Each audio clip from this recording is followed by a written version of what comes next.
वाले गांव में राहुल सिंह पैदा हुआ। उसका घर मिट्टी और गोबर से बना था। छत से धूप छनकर अंदर गिरती थी।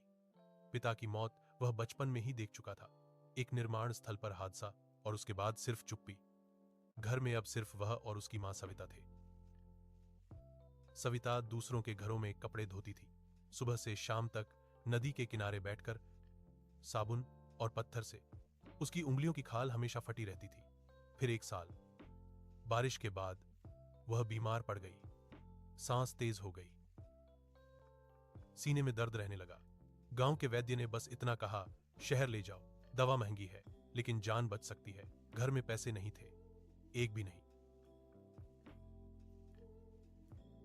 राहुल गांव के सबसे बड़े मकान के सामने खड़ा हुआ। वहां फैक्ट्री का मालिक विक्रम मल्होत्रा रहता था। बड़ा फाटक, अंदर संगमरमर का आंगन, छत से घूमता पंखा। राहुल जमीन पर बैठ गया, हाथ जोड़ लिए। बोला कि मां मर रही है, उधार दे दीजिए, जिंदगी भर काम करूंगा। विक्रम ने उसकी तरफ देखा तक नहीं, इशारा किया। 2 आदमी आए, राहुल को घसीटकर आंगन में ले गए। लाठियां पड़ी, धूल उड़ी, उसका चेहरा जमीन में दबा दिया गया। किसी ने हंसते हुए कहा, गरीबों की उम्र भी क्या बढ़ानी। फाटक बंद हुआ। राहुल सड़क पर पड़ा रहा। उसी रात दिए की कमजोर रोशनी में सविता की सांस रुक गई। राहुल ने उसे पकड़े रखा देर तक। सुबह नदी किनारे उसने अकेले उसका अंतिम संस्कार किया। धुआं आसमान में घुल गया, उसकी आंखों से आंसू नहीं निकले। अगले दिन वह गांव छोड़कर निकल पड़ा। सबसे सस्ती ट्रेन में खुले दरवाजे के पास खड़ा होकर वह मुंबई पहुंचा। शहर पहले से जाग रहा था। शोर, भीड़, बदबू और उम्मीद, सब एक साथ। उसने निर्माण स्थल पर काम किया। सुबह 5 बजे लाइन में खड़ा होना, ठेकेदार की उंगली का इंतजार। चुने गए तो काम, नहीं तो भूख। नंगे पैर तपती जमीन पर सीमेंट की बोरियां उठाना, धूल फेफड़ों में भर जाना।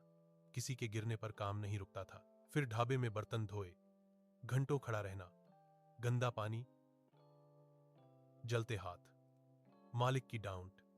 फिर रेलवे स्टेशन पर कुल्ली बना, दौड़ते हुए प्लेटफॉर्म पार करना, सूटकेस उठाना, कम पैसे लेना।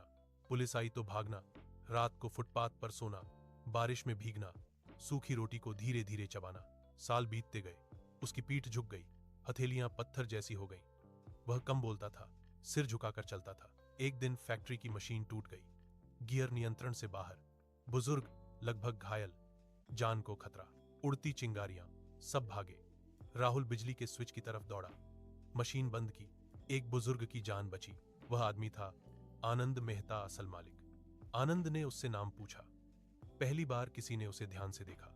राहुल को आगे बढ़ने का मौका मिला, पढ़ना सीखा, हिसाब समझा। सालों बाद वही आदमी मीटिंग्स में बैठता था, फैसले करता था। पैसा आया, सम्मान आया। एक दिन वह काली कार में अपने गांव लौटा। धूल उड़ती गई, बच्चे पीछे दौड़े, लोग चुप हो गए। वह सीधे उसी फैक्ट्री में गया।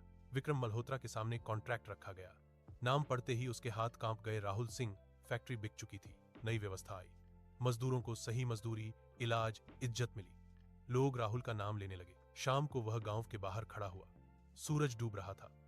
उसने मन ही मन कहा, मां, मैंने जिंदगी घुटनों पर नहीं जी,